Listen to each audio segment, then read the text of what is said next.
मित्रों, ये भांड कौन होते हैं? किन्हें कहते हैं भांड? पहले समय में कुछ लोग समाज का मनोरंजन किया करते थे।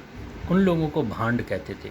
इन्हें सामने बैठी हुई भीड़ से कोई मतलब नहीं। इनके सामने चाहे अकबर की प्रशंसा करने वाले बैठे हों या राणा प्रताप की प्रशंसा करने बैठे हों, इन्हें इस भीड़ से कोई मतलब नहीं। इन्हें तो केवल उनका मनोरंजन करना है।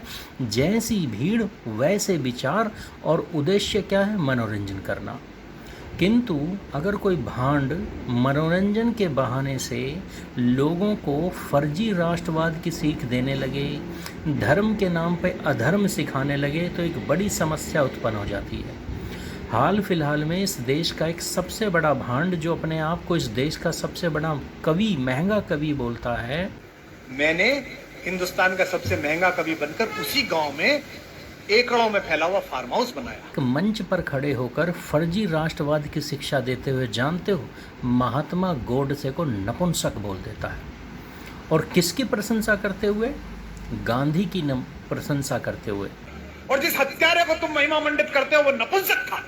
28 साल की उम्र में उसने एक बूढ़े अशक्त को गोली मारी।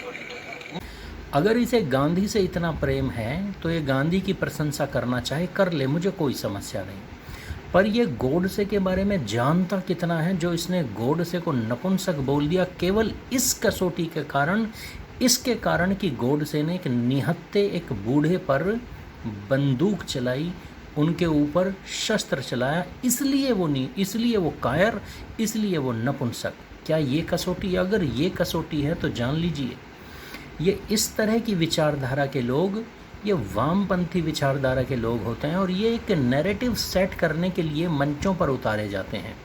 ये कुमार विश्वास भी एक नैरेटिव सेट करना चाहता है कि हमारे सनातन धर्म में, हमारे यहाँ राष्ट्रवाद के नाम पर जिस व्यक्ति का हम समर्थन कर रहे हैं, वे सब फर्जी, वे सब कायर, वे सब नपुंसक लोग थे। ये सेट किया जा रहा है। अभी हम इसे समझ नहीं पा रहे हैं, परंतु आज ये गोडसे का नाम लेकर ये सिद्धांत दे रहे हैं कि उसने एक निहत्थे व्यक्ति पर, एक बूढ़े व्यक्ति पर शस्त्र उठाया, इसलिए वो नपुंसक था।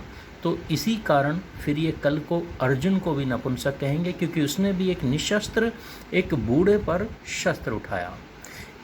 इसी उदाहरण के द्वारा, इसी तरह से धीरे धीरे एक दिन ये श्री राम पर पहुंचने वाले हैं, क्योंकि उन्होंने बाली का वध छुप कर किया। ये उन्हें भी एक दिन नपुंसक और कायर बोलने वाले हैं। याद रखना, हम मौन हैं, इसलिए इनकी पहुंच धीरे धीरे बढ़ती जाएगी। क्रांतिकारी वीर उधम सिंह ने जिस जनरल डायर को मारा था, वो भी बूढ़ा था। उसके पास भी उस समय कोई शस्त्र नहीं था। इनका उद्देश्य उन तक पहुंचना भी है, याद रखना। जिस क्रांतिकारी ने अपने शत्रुओं को मारा, जरूरी नहीं था कि उनके पास शस्त्र हों। प्रफुल्ल चाकी ने जिस अंग्रेज के बग्गी के ऊपर बम फेंका, वह भी निशस्त्र था, वह भी बूढ़ा था। इसका अर्थ ये नहीं है कि वे कायर हो गए, वे नपुंसक हो गए। जितने भी क्रांतिकारी हैं, इन्होंने अपने शत्रुओं को छुप छुप कर मारा। वीर शिवाजी ने छुप छुप कर मारा, तो क्या इस कारण उन्हें हम कायर और नपुंसक कह दें? ये फर्जी राष्ट्रवाद है। इन्हें पता ही नहीं राष्ट्रवाद होता क्या। और जिस व्यक्ति की प्रशंसा के लिए इसने इतनी बड़ी बड़ी बातें की हैं, जानते हो उसका चरित्र क्या था? वो व्यक्ति वास्तव में कैसा था? इस वीडियो में इसने केवल एक दो उन प्रसंगों को लिखा है जिसे छापा भी अंग्रेजों ने था। और मैं यहाँ पर कहता हूँ कि गांधी, M.K. गांधी एक ऐसा व्यक्ति था जिसे अंग्रेजों ने ही प्लान किया भारत के भीतर, जिसने अंग्रेजों की फ़ौज में, ब्रिटिश सेना में कई वर्षों तक मेजर सार्जेंट के पद पर कार्य किया। उसके बाद उसे भारत भेजा गया, भारत के लोगों का निशस्त्रीकरण करने के लिए, भारत के लोगों के भीतर जो एक क्रांति की ज्वाला जल रही थी उसे ठंडा करने के लिए उसे भारत में भेजा गया। भारत के लोगों को एक फर्जी, एक नकली अहिंसा सिखाकर उन्हें नपुंसक बनाने के लिए भारत भेजा गया। और उस नपुंसकता को बढ़ाने का प्रयास कुमार विश्वास के द्वारा आज भी चल रहा है। इनके जैसे अनेकों लोग हैं, अनेकों भांड हैं जो इसी तरह की नपुंसकता का प्रचार करते हैं। एक और भांड है, वो बॉलीवुड में जो हरी चादरें चढ़ाता है, जो अपने सर पे हरी चादर लेके और अजमेर तक जाता है। विचार कीजिए, उसका मंदिर भी कोलकाता में बन चुका है।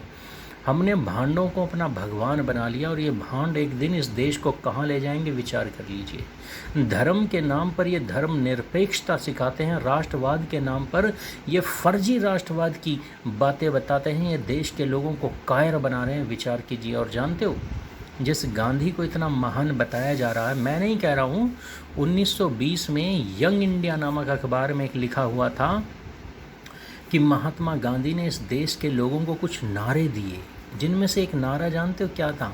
अल्लाहू अकबर। मैं नहीं कह रहा हूँ, यंग इंडिया का अखबार आप पढ़ेंगे, गूगल पे भी मिल जाएगा, उसमें दिया हुआ है। और जानते हो, गांधी जी जो अहिंसा का पाठ पढ़ाते थे, ये सिर्फ हिंदुओं को पढ़ाते थे, मुसलमानों को ये पाठ नहीं पढ़ाते थे। इसलिए याद रखना, गांधी जी मंदिरों में जाके कुरान का पाठ करवाना पसंद करते थे, पर मस्जिदों में जाके कभी उन्होंने गीता का पाठ नहीं करवाया। एक व्यक्ति रावलपिंडी से जब पार्टीशन हुआ, भागता हुआ भारत में आया, उसने वहाँ पर होने वाले अत्याचारों के बारे में गांधी को बताया, तो गांधी ने कहा, अरे भाग कर क्यों आए हो, वहीं क्यों नहीं रह गए, वहीं अपना बलिदान दे देते, भाग कर नहीं आना चाहिए। जैसे स्थान पर जहाँ भी रह रहे हो, वहीं पर दुख दर्द को सहते हुए जीना ही वीरता है। तुम भाग कर आए हो, इसलिए तुम कायर हो। विचार कीजिए, ये किस तरह की बातें इस देश के लोगों को बताया करते थे। और जानते हो, ये गांधी वही गांधी हैं जिन्होंने छत्रपति महाराज शिवाजी को, गुरु गोविंद सिंह को, महाराणा प्रताप आदि महापुरुषों को पथ भ्रष्ट कहकर अपमान किया। किस लिए? मुस्लिम तुष्टीकरण के लिए। ये वही व्यक्ति है जिसने पहली बार भगत सिंह को आतंकवादी कहा था। विचार कीजिए, ये वही व्यक्ति है जिसने स्वामी श्रद्धानंद के हत्यारे अब्दुल रशीद को भाई कहकर संबोधित किया था, और स्वामी श्रद्धानंद ने जो धर्म परिवर्तन का, घर वापसी का कार्य करवाया था, उसकी निंदा की थी। विचार कीजिए, ऐसा व्यक्ति था ये। मोपला विद्रोह में जो हिंदू मारे गए थे, उनकी निंदा की, और मुस्लिमों के लिए इस व्यक्ति ने चंदा इकट्ठा किया था। विचार कीजिए, इस तरह का व्यक्ति था। अगर नाथूराम गोडसे इन्हें गोली नहीं मारते तो जानते हो कुछ दिनों बाद क्या होने वाला था? पाकिस्तान, जिसके पास आज भारत की 1/3 ज़मीन है, उसके पास 2/3 ज़मीन जाने वाली थी। विचार कीजिए। भारत कोकिला सरोजनी नायडू ने अपने एक वक्तव्य में ये कहा था कि भारत के इस गांधी को गरीब दिखाने के लिए लाखों रुपया खर्च किया जाता है। ये बड़ी एक्सपेंसिव पॉवर्टी है। एक शब्द उन्होंने दिया, एक्सपेंसिव पॉवर्टी, अर्थात गांधी गरीब है नहीं, पर इसे ज़बरदस्ती गांधी को गरीब दिखाना पड़ता है। इसकी बकरी का खर्चा लाखों में आता है, इसकी बकरी को मेवे खिलाने पड़ते हैं। जहाँ जहाँ गांधी जाता है, इसकी बकरी को जहाज से वहाँ ले जाया जाता है। विचार कीजिए, जिस ट्रेन में गांधी सफ़र करता था, उनके उस ट्रेन के 3 डब्बे रिज़र्व कर दिए जाते थे। उसका खर्चा इस देश के लोगों से लिया जाता था। गांधी की फाउंडेशन इसका खर्चा दिया करती थी। इतना गरीब था ये गांधी। विचार कीजिए, अगर गांधी ने इस देश के लोगों को क्या सिखाया? अहिंसा के नाम पर कोई एक गाल पर थप्पड़ मारे तो दूसरा गाल भी आगे कर दो। और ये फर्जी कवि, ये भांड कह रहा है कि वह इस देश का, इस संसार का सबसे वीर व्यक्ति था, और महात्मा गोडसे को एक कायर और नपुंसक बता रहा है। ये एक नैरेटिव सेट किया जा रहा है इस देश के लोगों के द्वारा। और याद रखना, इस तरह का व्यक्ति अगर कोई बात बोलता है तो मुझे इतनी समस्या नहीं है, क्योंकि मैं जानता हूँ ये देशद्रोही है। अगर कांग्रेस का कोई व्यक्ति खड़ा होके गोडसे को गाली दे तो मुझे इतनी समस्या नहीं होती, क्योंकि मैं जानता हूँ उनका उद्देश्य ही इस देश के लोगों को बहकाना है। परंतु कोई ऐसा व्यक्ति जो अपने आप को राष्ट्रवादी कहता हो, और वो इस कुमार विश्वास, इस भांड की इस वीडियो को फेसबुक पे सर्कुलेट करे और कुमार विश्वास के माध्यम से नाथूराम गोडसे को गाली दिलवाए और इस बात का समर्थन करे, तो मुझे बड़ा दुख होता है। आप स्वर्गीय राजीव दीक्षित जी को जरूर जानते होंगे। जानते उनके जाने के बाद उनके अनेकों भक्त हुए। क्योंकि राजीव दीक्षित जी बहुत सारे सिद्धांत नहीं बता पाए, इतना समय नहीं था उनके पास। जितना बताया उन्होंने बता दिया। उन्होंने नेहरू की पोल खोली, उन्होंने बहुत सारी पार्टियों की पोल खोली, परंतु वे गांधी के बारे में नहीं बता पाए। तो जानते उनके जाने के बाद उनके अनेकों भक्त गांधी को महात्मा ही समझते हैं। उन्होंने एक बार कहा कि जहांगीर का काल भारत का स्वर्णिम काल था। जानते हो कहना क्या चाह रहे थे?